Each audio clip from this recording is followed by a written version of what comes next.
सियासत के बाद कोरोना से जुड़ी फिक्र की चर्चा करते हैं और यहां पर दिल्ली में कोरोना रोज नए रिकॉर्ड बना रहा है। आज दिल्ली में कोरोना के 21,259 नए मामले सामने आए हैं। सोचिए आप, कल 19,000 थे। हम कह रहे थे कि वीकेंड में टेस्टिंग नहीं हुई है, अब रिपोर्ट्स आ रही हैं 21,000। परसों 20,000 थे। कोरोना की पॉजिटिविटी रेट 25% है, यानी कि बल्कि 25% के पार 25.65%। दिल्ली में पिछले साल 5 मई के बाद यह सबसे ज्यादा संक्रमण दर है। दिल्ली में कोरोना से मौत का आंकड़ा भी चिंता बढ़ा रहा है। पिछले 24 घंटे में 23 कोरोना मरीजों की मौत हो गई है। 24 घंटे में खाली दिल्ली में 23 कोरोना मरीजों की मौत रिपोर्ट की जा रही है। 16 जून 2021 के बाद एक दिन में मौत का यह सबसे ज्यादा फिगर है। इसका असर यह हुआ है कि दिल्ली सरकार ने कुछ और पाबंदियां लगा दी हैं और यहां पर दिल्ली में अब सब प्राइवेट दफ्तर बंद रहेंगे। कर्मचारी घर से ही काम करेंगे। वहीं दफ्तर खुलेंगे जो एग्जेम्प्टेड कैटेगरी में हैं। यानी एक तरह से दिल्ली लॉकडाउन की तरफ बढ़ने लगी है। दिल्ली के साथ यूपी में भी कोरोना के मामले बढ़ रहे हैं। बीते 24 घंटे में 11,090 के आसपास मामले सामने आए हैं। गाजियाबाद और नोएडा की तो हाल ही मत पूछिए, 3,121 नए मामले हैं यहां पर। हालांकि मुंबई में केस की संख्या लगातार दूसरे दिन कम हुई है। टेस्टिंग कम है अभी। आज 11,647 नए कोरोना मरीजों का पता चला है, लेकिन पॉजिटिविटी रेट करीब 19% है। केरल में एक बार फिर कोरोना मरीजों की संख्या में इजाफा हुआ है। एक दिन में 9,066 नए मरीज आए हैं। केरल में पूरे हिंदुस्तान में सबसे सही तरीके से रिपोर्टिंग होती है कोरोना केसेस की। 19 लोगों की मौत हो गई है, यह भी जानकारी हमारे पास है। हरियाणा सरकार ने हालात को देखते हुए एस्मा लागू कर दिया है। अब 6 महीने तक हड़ताल नहीं कर सकेंगे स्वास्थ्य कर्मी। अलग अलग एक्सपर्ट्स तीसरी लहर की पीक को लेकर दावे कर रहे हैं। कोई 5 लाख, कोई 8 लाख केस रोजाना की बात कर रहा है। लेकिन सवाल यह है कि क्या जो आंकड़े आ रहे हैं वो भी कोरोना संक्रमण की सही तस्वीर बता रहे हैं या नहीं? क्योंकि पिछले कुछ दिनों में केस तो बढ़े, लेकिन टेस्टिंग ने उतनी रफ्तार नहीं पकड़ी।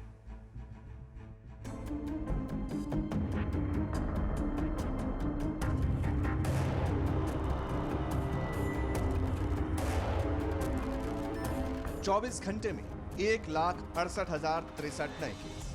क्या जितना दिखता है कोरोना उतना ही है? क्या देश में ओमिक्रॉन वेरिएंट के सिर्फ 4,000 से ज्यादा ही मरीज हैं? क्या हर शख्स कोरोना की जांच के लिए आगे आ रहा है? देश में जीनोम सीक्वेंसिंग और टेस्टिंग के कैसे इंतजाम हैं?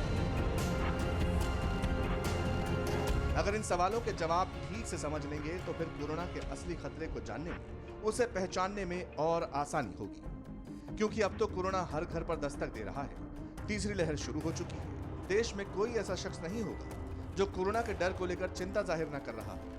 व्हाट्सएप, फेसबुक और दूसरे सोशल मीडिया प्लेटफॉर्म पर फिर से कोविड को लेकर ज्ञान का आदान प्रदान हो रहा है। लेकिन ये फिक्र आज की तारीख में सबसे बड़ी इसलिए है क्योंकि पिछले 2 हफ्ते में कोरोना जिस स्पीड से बढ़ा है, उसी रफ्तार से कोरोना की टेस्टिंग नहीं बढ़ी। उस रफ्तार से केसों की जीनोम सीक्वेंसिंग नहीं की गई। इस बात को सपोर्ट करने के लिए कुछ आंकड़े आपको दिखाते हैं। 27 दिसंबर को देश में कोरोना के 6,270 केस मिले थे। उसी दिन आईसीएमआर के मुताबिक देश में 11,41,000 सैंपल्स टेस्ट किए गए, जबकि 2 हफ्ते बाद कोरोना के मरीजों की संख्या 1,79,723 थी। लेकिन जनवरी को टेस्ट की संख्या 15,14,000 थी। यानी 2 हफ्ते में कोरोना संक्रमितों की संख्या 28 गुना बढ़ गई, मगर टेस्टिंग 2 गुना भी नहीं बढ़ सकी।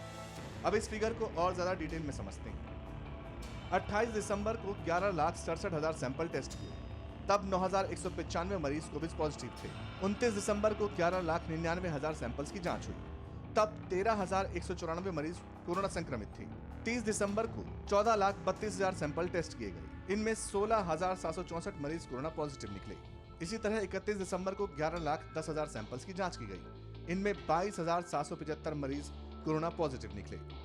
इसी तरह 6 जनवरी को 15,13,000 टेस्ट हुए, इनमें से 1,17,000 से ज्यादा कोविड पॉजिटिव निकले। 7 जनवरी को 16,51,000 टेस्ट हुए, इनमें से 1,41,986 मरीज कोविड संक्रमित थे। 8 जनवरी को 15,63,000 टेस्ट हुए, इनमें 1,59,000 से ज्यादा मरीज कोरोना संक्रमित पाए गए। 9 जनवरी को 15,14,000 टेस्ट हुए, इनमें से 1,79,723 मरीज कोरोना संक्रमित थे। इसी तरह 10 जनवरी को 15,79,000 टेस्ट हुए, इनमें से 1,68,000 से ज्यादा मरीज कोरोना संक्रमित पाए गए। इसका मतलब ये कि जब रोजाना केसों की संख्या बढ़ रही है तो उस हिसाब से टेस्टिंग का रेशियो बढ़ नहीं पा रहा। इसमें भी जिन राज्यों में टेस्टिंग काफी कम है उनमें यूपी, एमपी और राजस्थान जैसे राज्य शामिल हैं। उत्तर प्रदेश में प्रति लाख की जनसंख्या पर 98 टेस्ट हो रहे हैं। मध्य प्रदेश में लाख की आबादी पर 95 टेस्ट, राजस्थान में प्रति लाख लोगों में 81 टेस्ट, जबकि पश्चिम बंगाल में इतने ही लोगों पर 73 टेस्ट हो रहे हैं। So the peak will primarily be dependent. One is virus transmission. Then how well the community adheres to community corona appropriate behavior. If we do not use mask, if we continue to go in large social gatherings, there are political, religious rallies and meetings, the peak is likely to occur faster and a taller peak is likely to occur. अब अगर testing के इसी फॉर्मूले को पूरी दुनिया से compare करें तो भी हालात का सही अंदाजा लगने में मदद मिलेगी। ये पता चल सकेगा कि आखिर आसपास कितने लोग कोरोना लिए घूम रहे हैं, क्योंकि लैब टेस्ट की संख्या तो लिमिटेड ही है। मिसाल के तौर पर ब्रिटेन में प्रति लाख आबादी पर 2200 लोगों की टेस्टिंग हो रही है। इसके चलते केस ज्यादा डिटेक्ट भी हो रहे हैं। इटली में भी 1 लाख की आबादी पर 2000 टेस्ट हो रहे हैं। फ्रांस में 1 लाख आबादी पर 1800 टेस्ट, अमेरिका में 1 लाख की पॉपुलेशन पर 500 टेस्ट, जबकि भारत में 1 लाख की आबादी पर यह फिगर सिर्फ 115 है। इन आंकड़ों का मतलब किसी पर उंगली उठाना या दोषारोपण करना नहीं। ये बात सही है कि आईसीएमआर ने कोविड के दौर में शानदार काम किया। पहले सिर्फ पुणे में 1 लैब हुआ करती थी जो कोरोना संक्रमितों की जांच करती थी, लेकिन आज देश में 1000 से ज्यादा लैब्स डेवलप हो चुकी हैं। इसी की वजह से इतने टेस्ट भी मुमकिन हो पा रहे हैं और ये सब कुछ 2 साल के भीतर ही हुआ है। लेकिन ये बात भी सही है कि देश की आबादी काफी ज्यादा है, इसलिए वक्त के साथ हेल्थ सिस्टम को थोड़ा और मजबूत करने की दिशा में भी काम लगातार होने चाहिए। हमने भोपाल के एम्स में जीनोम सीक्वेंसिंग की मशीन को के टेस्ट के लिए जो पैसा देना था वो हमने राज्य सरकार की ओर से उपलब्ध कराया और जल्द ही हमारे पास जीनोम सीक्वेंसिंग की मशीन आने वाली है। 5 मशीन हमें केंद्र सरकार दे रहा है, 5 मशीन हम स्वयं अपने मद से भी खरीद रहे हैं। तो टोटल मिलाकर हम गवर्नमेंट सेक्टर में ही लगभग 10 मशीनें लगाएंगे। एक एम्स में है और कुछ प्राइवेट सेक्टर में भी मशीनें हैं, तो हम समुचित रूप से और सही समय पर जीनोम सीक्वेंसिंग कर पाएंगे। अब कुछ ऐसी ही हालत जीनोम सीक्वेंसिंग को लेकर भी है। जीनोम सीक्वेंसिंग से ही पता चलता है कि आखिर कोरोना संक्रमित मरीज में कौन सा वेरिएंट है, वो डेल्टा, अल्फा, बीटा या फिर ओमिक्रॉन का शिकार तो नहीं।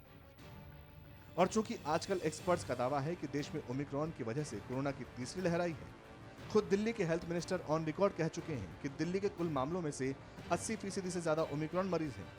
लेकिन जब नंबर्स की बात आती है तो पता चलता है कि अभी देश में कुल मिलाकर 4000 से ज्यादा ही मरीज ओमिक्रॉन के मिले हैं। ऐसा इसलिए है क्योंकि हमारे पास जीनोम सीक्वेंसिंग वाले लैब्स की भी कमी है। शुरुआत में सिर्फ 10 लैब में जीनोम सीक्वेंसिंग हो रही थी। जुलाई 2021 तक बढ़कर देश में 28 लैब्स की गई, लेकिन 9 जनवरी 2022 तक की संख्या सिर्फ 38 तक ही पहुंच पाई। इसीलिए सरकारों को कहना पड़ गया कि सभी पॉजिटिव मरीजों की जीनोम सीक्वेंसिंग नहीं करवा सकते, क्योंकि इंफ्रास्ट्रक्चर और लैब्स की कमी है। इन सारे आंकड़ों को देखने के बाद 2-3 बातें बिल्कुल क्लियर हैं। पहली बात तो ये कि अगर टेस्टिंग नहीं होगी तो फिर आपके आसपास कितने लोगों को कोरोना है, कितने मरीज संक्रमित हैं, ये सटीक तौर पर पता नहीं चल सकेगी। दूसरी बात ये कि अगर मान लीजिए किसी को कोरोना का पता चल भी, लेकिन अगर जीनोम सीक्वेंसिंग को लेकर पूरे इंतजाम नहीं होंगे तो फिर ये कहना मुश्किल होगा कि मरीज में कौन सा वेरिएंट है, क्या ये घातक है या फिर हल्का। हो सकता है हमारे यहाँ भी साइप्रस की तरह डेल्टा क्रॉन वेरिएंट आ चुका हो, लेकिन चूंकि अभी तक कई मरीजों की जीनोम सीक्वेंसिंग नहीं हुई, इसलिए ये डिटेक्ट ना हुआ हो, ये भी संभावना है। और फिर किसी नए वेरिएंट की आशंका से भी इंकार नहीं किया जा सकता। इसलिए केंद्र और राज्यों को मिलकर कदम उठाने होंगे। जितना अच्छा और स्मार्ट हेल्थ सिस्टम होगा, उतनी जल्दी ही इस पैंडेमिक का दी एंड कर सकेंगे। परवाह देश की, सोमवार से शुक्रवार रात 10 बजे TV9 भारतवर्ष पर।